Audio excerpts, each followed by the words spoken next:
Seeking Sister Wife. This is episode 10. And oh gosh, wow. Did you guys watch it yesterday? So let's go ahead and get into it. But first, don't forget, this is going to be brought to you from an urban native perspective, a mixed perspective, and a secular perspective. So let's dive right on in. So let's start off with the Merrifields. So it's time for them to go to Brazil. They get on the plane, they're all excited and everything like that. But you know, Danielle, she's already got her little like her little objective, right? Which is basically for him to not get her pregnant. Uh-oh. Oh, sorry about that. Dropped my mic. All right, we have a very organic setup over here. Can you guys hear me? I hope everybody can hear me okay. So, yeah, they get there to Brazil and they have hired an interpreter. And it was so funny because the interpreter's like, yeah, I know they're polygamous, but we don't really have that in Brazil. I'm not really down with that. I'm not gonna judge them, but she's like, I'm just gonna get my money. But these people are weird, right? So they get there, they have a nice B&B, an Airbnb that they have rented, and you know, it's really looking nice. So, you know, finally here comes Bird. She gets there, and the way the camera has it angled, you can only see Garrick and Danielle. So Danielle's like reaching out into the like out beyond the door to kind of like bring her in. It looks like Bird doesn't even want to come inside. It looks like she's standing outside the door going like hello from like from the patio or from like the front like from the front porch area, but she doesn't want to come in. So anyway, I just kind of noticed that. I thought that was kind of funny. So she comes inside, and you know, she's got her braces off, like she's looking a little bit different. She looks like she's been living a good life, looking a little healthy there. All right, I noticed that. And they sit across the table, and you know, the translator's translating for them, and basically, uh-oh, stupid camera, right? Oh my goodness, of course this has to happen when I go live, right? Hold on one second, I gotta get my technicals together here. All right. Of course this had to happen. All right, I think that's okay. Can you guys, I hope you can see me and everything. Okay now. All right, so anyway, so they're sitting across the table from Bert. And Bert is like, oh, I miss you. Oh, it's been so nice. But you know, the distance has been kind of difficult. And you know, Danielle wants to get down to the nitty gritty because she wants to make sure that nothing is, you know, there's no, you know, babies being brought into this world on this trip. So, next thing you know, Danielle's like, she's crying. And she's like, I'm so glad because that, you know, that you're thinking that way because we're on the same page because I really don't want him to have a baby. You know what? We're gonna have to just work with this little camera set up the way it is. I apologize for this. These technical things here. Let me try it like this. Oh, I hate this. All right, we're gonna have to do it like that today. All right. So anyway, move that out of the way. Hopefully you can hear me okay.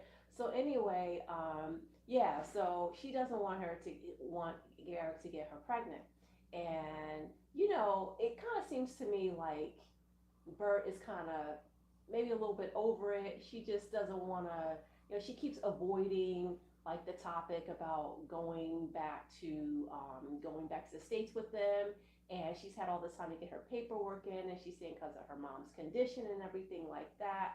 But you know, the Merrifields, their whole objective, according to Danielle, I mean, maybe that's more Garrick's objective, but not so much Danielle's, is that they really want her to commit to getting an airplane ticket and returning back with them. That is supposedly the goal.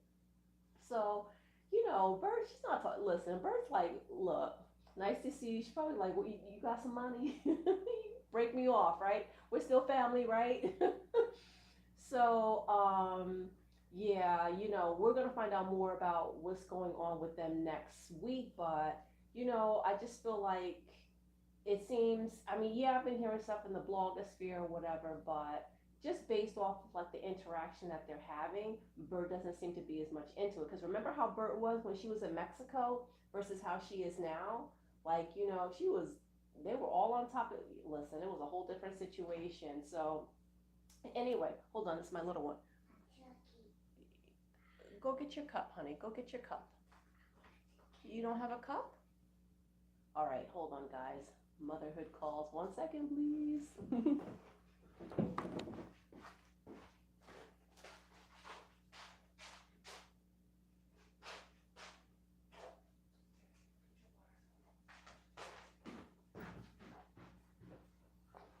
All right, guys, thanks for waiting. Thanks for your patience. So anyway, yeah, she just doesn't really seem to be into it. And I think Danielle, those are tears of joy because she's like, yes, this is exactly what I was hoping was going to happen. It's, she's not feeling the fire anymore. Because they're like, we really need the translator because there's some really serious topics that we really need to address. And in other words, why we've been sending you money, but you ain't been picking up the phone, right? That's what Danielle wants to get down to the heart of. So, all right, let's go on to Sidian. So Sidian is with Ariel, and they're still in the Philippines. And, it's funny because I didn't realize, with like all these time lapses, it's hard to tell, but that was actually day 3 because we've been watching him for, like a month plus or whatever. I don't know, something around there, like in the Philippines, but it's only been 3 days. So now he's talking about like, figuring out what their options are going to be. Now remember, he says that he had no plans on proposing when he went over there, but he still brought a ring just in case things went swimmingly. So he tells her that, listen, we got to start making plans and things like that. And, to kind of see where this is going to go if you are to come to the States, and it'll be easier, X, Y, and Z. So she was like, okay, I know somebody, I can call somebody. Like, girlfriend had her friend on speed dial, right? Like, girl, look, tell him what you told me, right? And the friend's like, yeah, if you do the visa process right now, it'll be faster than trying to do another kind of visa because of the backlog, blah, blah, blah. And and that makes sense, but I mean, we already knew this, right? And it feels like, I mean, I don't see like this, like a really strong chemistry between them, but she doesn't seem repulsed by him, right?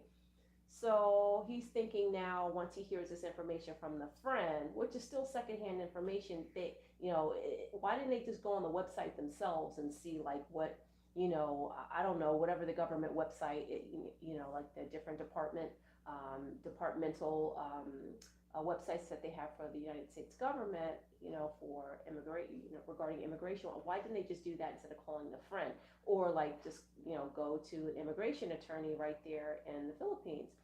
So anyway, so now that he's gotten this secondhand information, he is going with this and thinking, okay, this must be true. So now I got to decide whether I'm going to propose to her or not, because this is going to mean that she would have to come to the States and do a 90-day situation. So it's so funny. It's like the two shows are merging, right? 90 Day Fiance and and Seeking Sister Wife. So he seems like he's so like flustered. He doesn't know what to do. He says he's anxious because he hadn't planned on proposing, not that soon. I mean, again, 3 days. It's only been 3 days. So, I mean, that's not a lot of time, right? And, but I understand that they've known each other, for years, but well, I don't know how long he's physically known her, or I shouldn't say physically, because this is the first time that they've physically been in each other's presence, from what I understand. Now, she was Tasha's co-worker, so they were, in the same space. They shared the same, breathing room air together, but I don't even know if, it seems like he hadn't even met her, right? Did you guys, I don't know if I'm wrong about that, but had he even been in the same room with her prior to him meeting her in the Philippines? Because I don't think he did. So he says that they've known each other for years, but maybe he means they've known of each other, like through Tasha, but not like directly really know each other. So I don't know. I mean, it's kind of a boring storyline, right? And they just seem so pressed to find somebody to bring into the house. Like, I don't understand it. Like, to me, like, of all the couples, since they seem to be more or slightly more egalitarian, why doesn't Tasha have a boyfriend? Because if Tasha had a boyfriend, or she was like, open to it and seeking somebody, then they both could have partners, and then it can just be like an open relationship, right? But I guess it wouldn't be called a seeking sister wife, right? Whatever. So all right, so that was Sidian. So now we're going to go to this Epps family. Oh my God. So the woman that Marcus went on the date with last week, that he swindled into getting her to fly, he flew her out and stuff, she's still in town, and she has agreed to sit down and have a little sit down conversation with both Taryn and India. So they all meet up and everything, and Marcus, he's all excited because he wants everything to go well. Oh, she's, maybe she's like, giving it a shot or something. So they sit down together, and she's just kind of summing up like what the whole situation is, and she notices that Taryn is like really like kind of laid back and kind of welcoming, versus India is younger, a little bit more energetic, the turn up type, I guess, from what she was saying, and that she's kind of like asking a lot of the right questions. What about finances, and what do you guys do with splitting your time and jealousy? Like, she's asking things that we haven't seen a lot of the other people ask, what they should have been asking. But well, they shouldn't even ask, they shouldn't even be on the show. What the hell am I talking about? So India is sitting there, and she's like, okay, well, it's like this and this and that. But you could tell by India's the way India is explaining her stance on the situation and their family dynamic, that she's the one that really doesn't want him to get somebody else, right? And she's sitting there with her little straw in her drink. I know she's like, this ain't gonna work out. Hopefully, crossing her fingers, because she wants to keep Marcus all to herself. And I mean, Taryn, just drop him. Let them be together. Taryn, you're beautiful. You can find somebody like that. I mean, come on. So Taryn is more like the level-headed, like, well, when you're ready, maybe will consider like having more conversations about this and being more open to it in the future and stuff like that. And I'm glad homegirl was like, look, my stance is still what it is, and Taryn's like, in the confessional, she seems to still be open. I think she just, listen, she's there, she's already there, she's probably already getting paid or whatever, already signed her contracts, and she's just like, you know what, let me just get into the mind of like people that do stuff like this. But I don't think that this is something that she's going to be talked into. I just don't see it. I don't see that happening. And I'm glad she's standing her ground. I don't even mind the fact that she sits down is willing and is willing to have a conversation with them, because I mean, I guess I would be curious to know too, like basically like what makes you so stupid, right? Like I couldn't understand that. And yeah, I mean, I wouldn't have like too many sit down dinners, but maybe one. I would probably do that too. Like, what the hell? Like what's the matter with you? You stupid? Like what are you doing? All right. So anyway, so I think that Marcus is definitely sitting in the corner going like this, just rubbing his hands, hoping that something comes out of this. And I think he's going to be, in for a letdown. I don't think she's down for this type of situation. So now let's go to the Davis. Ugh. Oh, God. All right. So if you have not been watching TV or reading Reddit or like any of these other things, basically under a rock, then I have to break the news to you, unfortunately, that that Jennifer was pregnant by Nick. Nasty Nick has impregnated this girl. Now, I just don't know.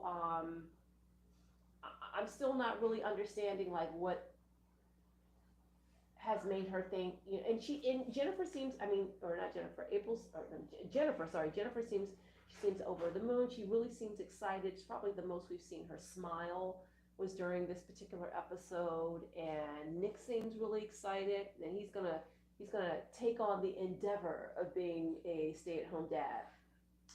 I thought you said you were a stay-at-home dad. I thought that was something that you were already well versed in and had experience on, maybe had written a couple of essays, maybe got some, works published on that. Just hideous, right?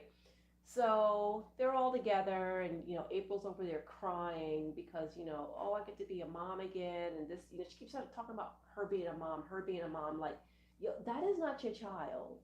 Like, I don't care, you know. Well, then again, I forget those two are technically married. So I guess if anything legal were to happen, then maybe she wanted to leave Nick, and then Nick is still with April, then maybe April could use that marriage. I'm not saying that she would against her, or like, oh, you can't leave because technically I'm the mom. Like, see, that's how messy it is.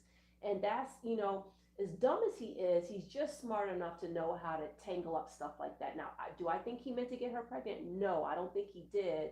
But you know what? He's just, he does his midnight dumpster runs. Basically, that's all he is. He uses these women as receptacles. It's disgusting. It absolutely disgusts me. And I'm worried about a child growing up in that kind of environment. I think it's just really messed up. You leave your adult lifestyle for like after 5 p.m. or whatever, when after the kids have gone to bed or something like that. I'm just, oh, it's just terrible. And I think April is feeling, of course, she's feeling jealous. I mean, why wouldn't she? She's like, oh my God, now first of all, he don't want me anymore. I'm older, I'm bigger. I don't look the same as I did in college when he first met me. Our kid is big enough that he, April's son is big enough that he doesn't need as much looking after anymore. So there's nothing really to tie him to her except for that paycheck that she brings in.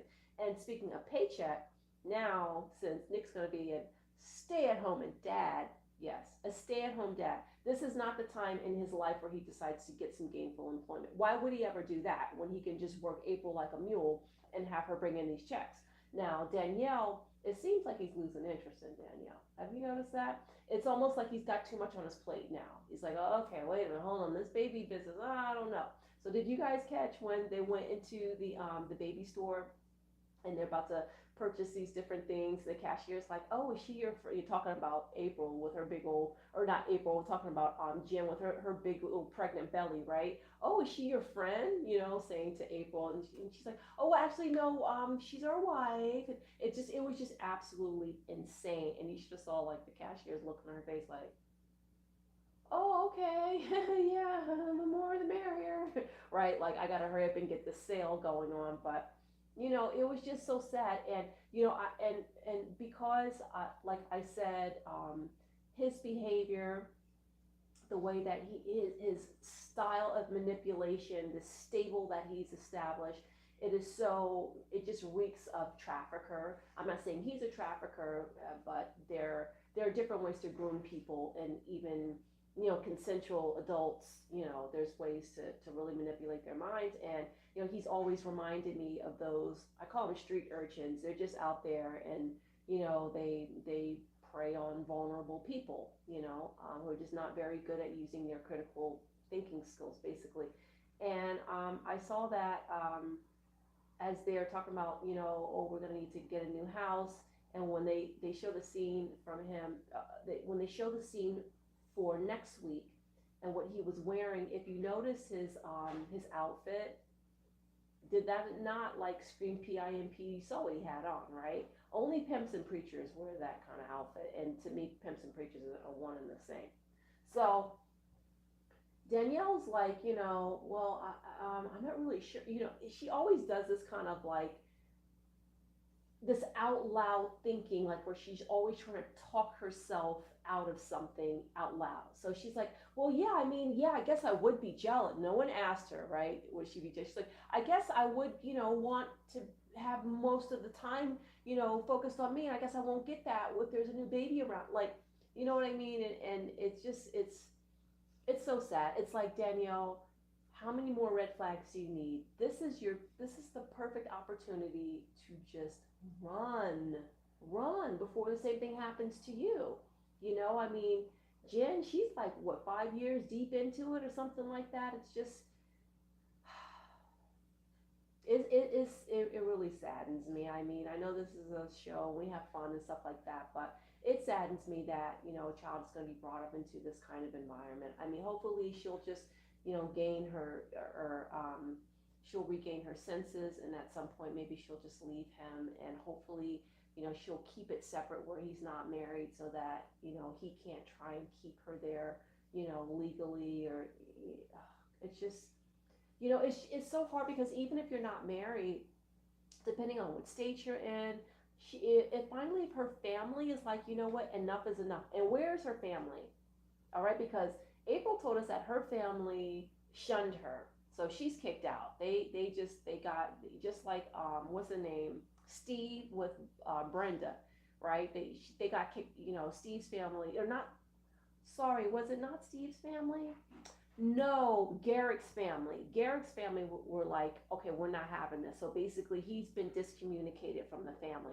So, let's say Jen's family's like, all right, enough is enough. You need to come home. We're going to help you. Forget this nonsense or whatever. But if her family lives in another state, depending on what state she's in, and depending if he fights it, she may not be able to leave that state because he could say, well, I'm the father, and legally I'm going to challenge this, and at least I want to have some sort of visitation, even though he has no job prospects, nothing, so this is the kind of, it's a tangled web you weave when you get involved with people like this. I mean, he's a master manipulator, and I feel bad for her. I just, I know she's an adult and she's made this decision to be with Nick, but she was so young when she met him, and I still want to know. Was she like 18 or just turned 18, or was she like just about to turn 8? Like, what exactly is the timeline? Because doing the math, it sounds like she was around 19, but I don't know. It just seems like that's a little too convenient. You know what I'm saying? I wonder if they met when she was actually younger. So, I mean, the only type of support she's going to have is April. I mean, and what if April loses her job? Then all three of them are going to be unemployed. And I don't think Danielle's going to stick around for this. Do you think Danielle's going to stick around for this?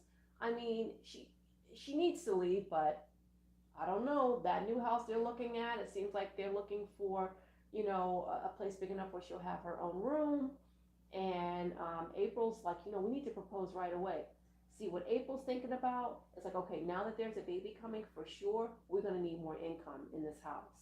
And, we're going to need somebody to do more cooking and cleaning, because I can't be doing all that stuff and helping you all out while you sit at home all day. So I think it's more of a financial thing for her. So yeah, that's like, I say that with a heavy heart. I really do. All right, so let's go to the next couple. The next couple is Brenda and Steve, throuple, I should say. So, Brenda's all like happy because now, is her name Danielle too? The other girl, the young one. Anyway, the very young one that Steve likes. She has her over and they're making pupusas. They're bonding over corn tortilla. Give me a break. Come on. You don't want this little girl around. Let her go. Let her live her life. Let her be free. Let her find somebody who is emotionally available. And, there wasn't a whole lot with these two, but, Steve is like, oh, that's what I love to hear. Like, he's in his room and they're in the kitchen laughing about something. He's like, oh, I love to hear that. They're getting along and stuff like that. Because he basically just wants to have as many vajayjays that he can have access to at night as, like he wants. And I think it's hideous. I mean, why is this woman, Brenda, at her age, so desperate to have a friendship with someone you have nothing in common with, like in terms of ages and